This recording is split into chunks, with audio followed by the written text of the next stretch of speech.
Mr. President, on the night of June 6th, the Kiev regime committed an unthinkable crime, exploding the dam of the Kakhovka hydroelectric power plant, resulting in an uncontrolled discharge of water downstream on the Dnieper River.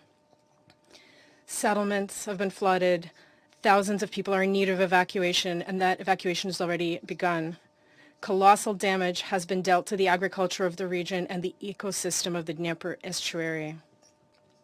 I want to emphasize that the leadership of the armed forces of Ukraine had openly declared their readiness to blow up this dam to gain a military advantage as far back as last year. Here is a direct quote from an article in the Washington Post dated December 29, 2022. Listen closely. Major General Kovalchuk considered flooding the river. The Ukrainians, he said, even conducted a test strike with a HIMARS launcher on one of the floodgates at the Novokakhovka Dam, making 3 holes in the metal to see if the Dnieper's water could be raised enough to stymie Russian crossings but not flood nearby villages. The test was a success, Kovalchuk said, but the step remained a last resort. He held off. End of quote. We have warned the international community and UN leadership about this threat.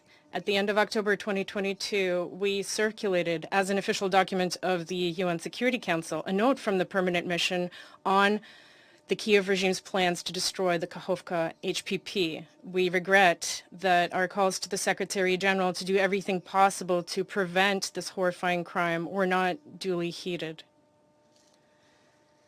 This time, the Kiev regime, sensing its full impunity and with the encouragement of its Western backers, decided to carry out its terrorist plan. Convincing anyone that the Ukrainian conflict was allegedly the result of unprovoked Russian aggression is becoming increasingly difficult. Today, only the United States and their closest allies still try to deny that Ukraine's Western patrons have long and purposefully been preparing Ukraine for war with Russia after the anti-constitutional Maidan coup, blasphemously ignoring the 9-year war of the Maidan authorities with their Russian-speaking population in the east and southeast of the country, a war that claimed thousands of civilian lives, and ending which was the primary purpose of Russia's special military operation in Ukraine.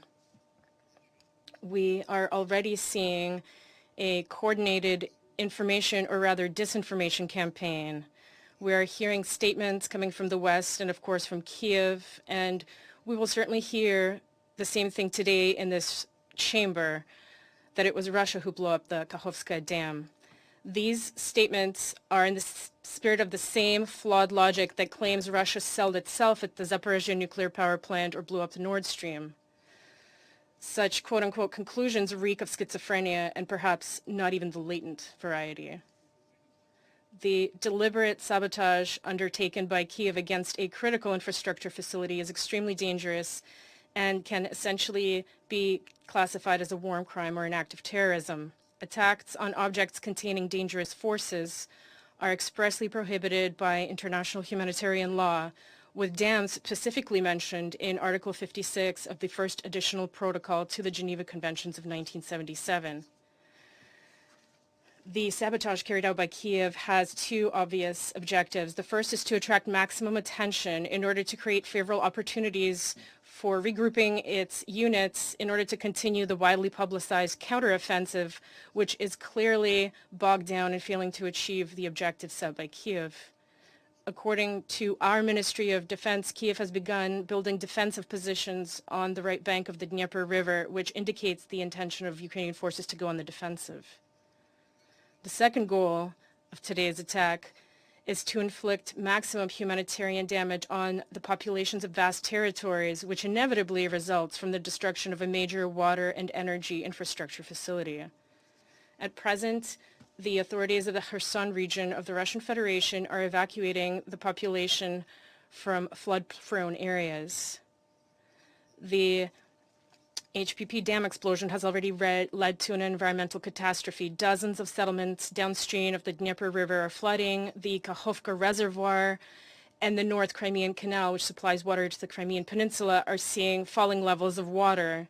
In other words, Kiev has once again set out to take revenge on Crimeans for their choice in favor of Russia and leave the population of Crimea without water. We also do not rule out an implicit attempt at a provocation involving the Zaporizhia nuclear power plant. At the same time, the Kiev authorities significantly increased the discharge of water from the Dnipropetrovsk hydroelectric power station, which is leading to even greater flooding and indicates that the sabotage was planned in advance in order to cause the most severe repercussions for the population of the region. In our view, it is the criminal Kiev regime and the Western patrons obstinately pumping it full of weapons who bear full responsibility for the unfolding tragedy. This act can be viewed as an extension of the systemic tactic used by the Kiev regime since 2014, which consists of striking purely civilian targets with the sole purpose of intimidating the civilian population. This is expressly prohibited by Article 51 of the same additional protocol. This use of terrorist methods has already become a calling card of the Kiev regime, which openly flaunts these tactics. It is responsible for the explosion on the Crimean Bridge, the murders of Daria Dugin and Vladlen Tatarsky, the assassination attempt on Zahar Prilepin. The head of military intelligence of the Armed Forces of Ukraine, Kirill Budanov, has openly announced plans for the further terrorist destruction of Russians, and not a word of condemnation of these acts has been heard from Western delegations.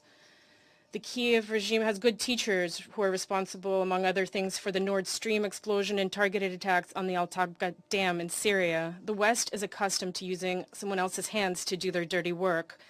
But in this case, hiding behind the incompetent Kiev regime will not work. We understand perfectly well who is actually planning, preparing, and authorizing sabotage of this magnitude.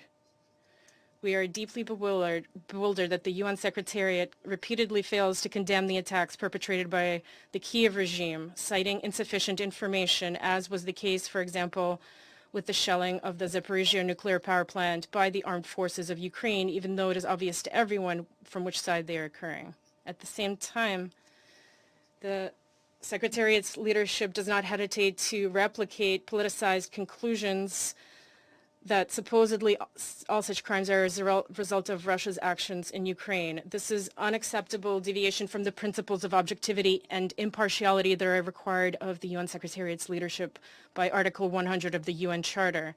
We call on the Secretary General to finally provide an objective assessment of the terrorist acts carried out by the Kiev regime and condemn them. We insist on fully establishing all the circumstances of the barbaric attacks on the Kakhovskaya power plant. We cannot allow a repetition of the tragedy in Bucha or the Nord Stream explosion. Thank you.